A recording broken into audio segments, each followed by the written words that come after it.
Hello and welcome to SteveKnows. Today I want to talk about the Pro controllers, especially after the recent drama around its battery life, where there was so much uproar around 1 to 2 hours of battery, and the blame seemed to point at myself for this statement. The Quest 2 had such great battery life, but this is definitely a step back. They said you can expect it to last as long as the headset does. Although I didn't give specifics, I just stated what Meta told me and others at the press event. But at least there's a silver lining. This got Carmack and Bosworth tweeting out, giving us actual specifics.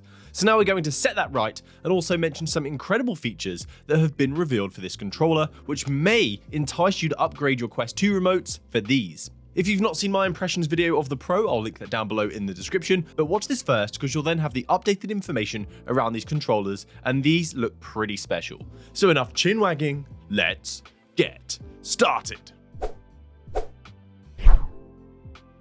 So the basics, these new controllers for the Quest Pro can be purchased separately for the Quest 2 later on this year, if you want an upgraded experience, but it's still for a rather expensive price of $300 or £300. But what do you get for that investment to improve your experience? So the controllers have done away with the light ring, which the Quest 2 cameras track to monitor your movements.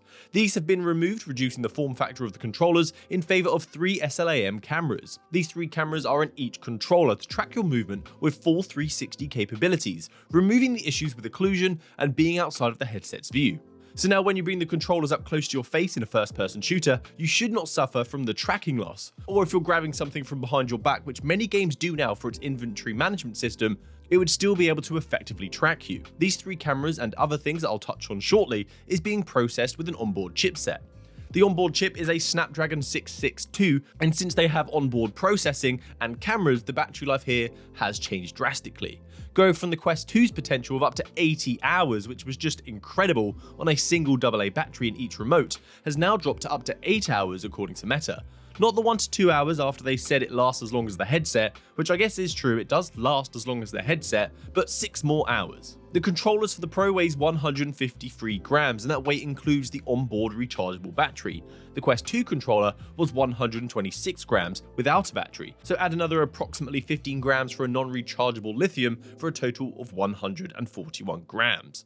So these controllers are a little heavier, and from my experience using them, they do feel more robust.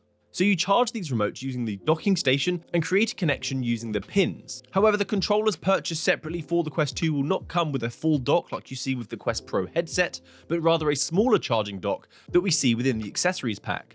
This comes with a controller dock and a USB pass-through for your headset to charge as well. The dimensions of the controller have also changed, being a little longer for the Pro model, 13 centimeters in length, and the Quest 2 controllers 12 centimeters in length. Now the interesting part, which I feel is just as big a deal as 360 tracking, the new haptic features in this controller. It has localized haptics now for different reasons to improve the immersion of your game or your productivity experience. So there are 3 haptic points in the Pro controller.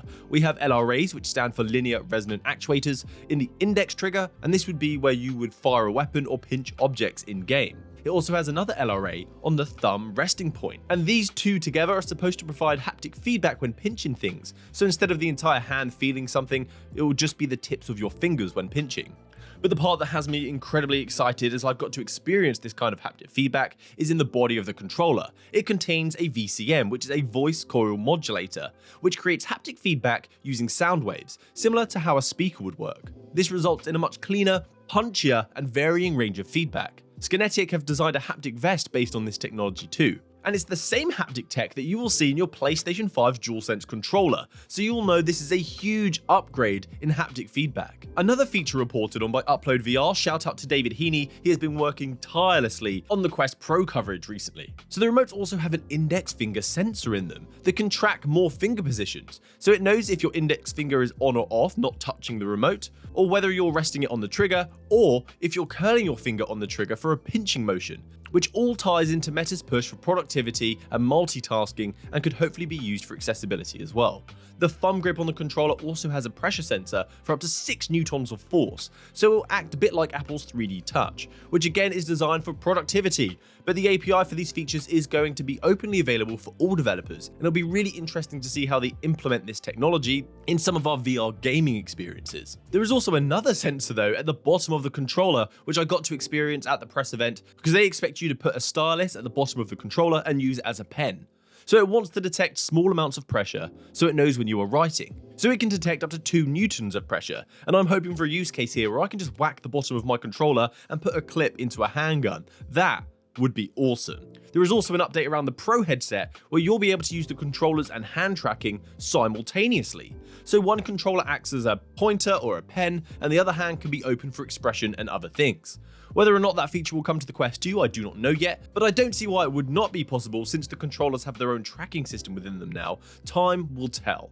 So to reiterate the new Pro controllers, they will have Quest 2 support. They contain dedicated haptics, including voice coil haptics like the PlayStation 5 DualSense.